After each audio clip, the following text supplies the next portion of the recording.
All right, let's dive into something we hear about all the time, but maybe haven't fully explored. Yeah. Mindset. It's everywhere. This article you sent, Why Your Mindset is Holding You Back and How to Fix It, really makes you think. So that's what we're doing today, going deep on mindset. It really does get overlooked. Yes. Mindset, Yes. it's powerful stuff. And it's more than just thinking happy thoughts, right? It's about how our brains are wired for growth or how they're not wired for growth and what we can do about that. It affects everything, your job, your relationships, even how you see yourself, your potential. It's not just some self-help trend. No, this is backed by real science, like the work of psychologist Carol Dweck, which the article talks about. But before we get into all that, could you remind me about the core difference between a fixed mindset and a growth mindset? Okay, so picture this. You're dealt a hand of cards, right? A fixed mindset says those cards are all you get. You got dealt a bad hand at math. Well, that's it. You're stuck. A growth mindset. That's like saying, okay, what are the rules? How can I use these cards? Maybe I can even change the game. It's about knowing your abilities can always improve and change. Right. It's not that people with a growth mindset believe they can just magically be good at everything. It's more like they hear, I'm bad at this. And it's a starting point, not the end of the story. Exactly. And the coolest part is, this isn't just some wishful thinking. Dweck's research and a ton of other research in positive psychology shows that our brains can actually change and adapt through effort and learning. We can literally rewire our brains. Wait, so when they say our brains are like muscles we can train, they mean it literally. Yeah. When you push past your comfort zone, when you take on a challenge, your brain is making new connections. You're basically upgrading your mental software. Wow. Okay, now I see why this is way more than just telling yourself to think positive.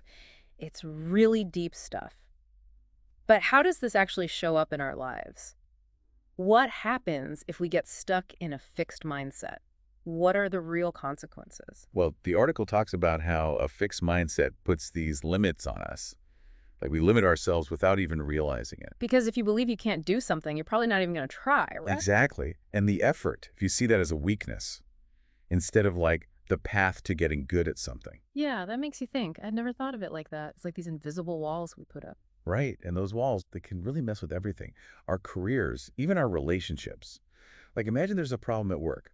Someone with a fixed mindset, they might see that as proof they're not good enough. A threat almost. But someone with a growth mindset, they'd see it like a challenge, right? A chance to learn. I know the article talked about embracing failure, but honestly, that always sounded kind of cheesy to me. But are they saying that failing is actually important? For growth, I mean. Kind of, yeah. It's not that failing is good, exactly, Yeah. but it's going to happen. It happens to everyone. Think about it.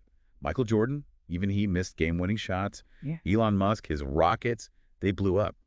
It's about what you do with that failure. People with a growth mindset, they don't let setbacks define them. I get it. But that's got to be easier said than done, don't you think? How do you go from being afraid to fail to seeing it as a good thing? It almost feels like just putting a positive spin on everything. You know what I mean? Like toxic positivity. Oh, for sure. It's not about pretending that failure doesn't suck. It's more about how you react to it. So Yeah. instead of thinking, what's wrong with me, Yeah. you can ask, okay, what can I learn from this? So asking the right questions, basically. That reminds me of another thing from the article, how a fixed mindset makes us focus on the end result, the outcome, Yeah. which can be rough on your self-esteem. Sure. Because if you're always trying to prove yourself, getting the promotion, getting the good grades, you never feel good enough. That's the trap right there. Yeah. Because if your self-worth is all about achieving something, some external thing, you'll never be in control. Someone else is always calling the shots. A growth mindset, it shifts the focus. It's not about proving, it's about improving. It's about enjoying the process, the actual learning part. So you're not saying outcomes don't matter at all. Goals are good, right? But it's more about finding the good stuff in the journey. I can see how that pressure to be perfect would get old after a while. It really does. It's about finding the joy in becoming. I like that. Okay, so we talk about how a fixed mindset holds us back, but how do we actually develop a growth mindset? Can we just decide to think differently and that's it? I mean, it can't be that easy, right? To just like flip a switch. How do we actually, put this into practice? What did the article say? You're right. It takes time. It's a process, not just a switch you turn on and off. The article, it uses this phrase, embrace the not yet. Like, it's okay to not be there yet, to not be an expert. But instead of beating yourself up about it, you get curious about it. Like, how can I get from here to there? Oh, so it's like changing, I'm so bad at this, into what can I learn? That's way better than just trying to force yourself to be positive. Way better. And changing how you talk to yourself, that's huge. Challenges, they stop being threats and start being like opportunities. Remember, your brain loves new stuff and challenges. So if we're always avoiding challenges, we're actually holding ourselves back. Huh. That's pretty profound when you think about it. But what about when, like, we actually do try, we put in the effort, but we still mess up?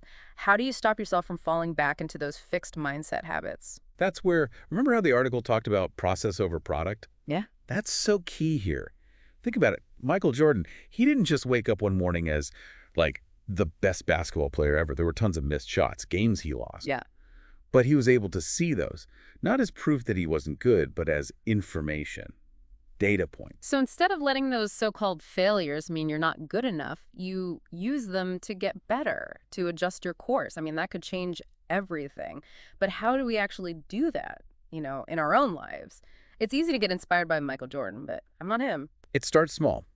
The next time something doesn't go your way, instead of just focusing on how bad it feels, ask yourself, what can I learn from this one thing? Or what's one thing I can do differently to get a different result? So going from feeling stuck to getting curious. Yeah, I like that. It really shows how empowering a growth mindset can be. It's not about pretending everything's perfect. It's about getting the tools to deal with all the ups and downs. Yeah. Exactly.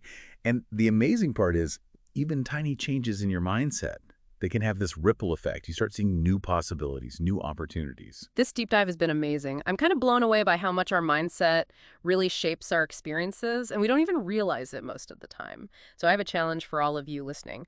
What's one area in your life where maybe you've been holding yourself back with a fixed mindset? And what's one small step, just one thing you can try today to start shifting to a growth mindset? Remember, it's a journey. There's no finish line. But every step you take, you're getting closer to being the best, most amazing version of yourself.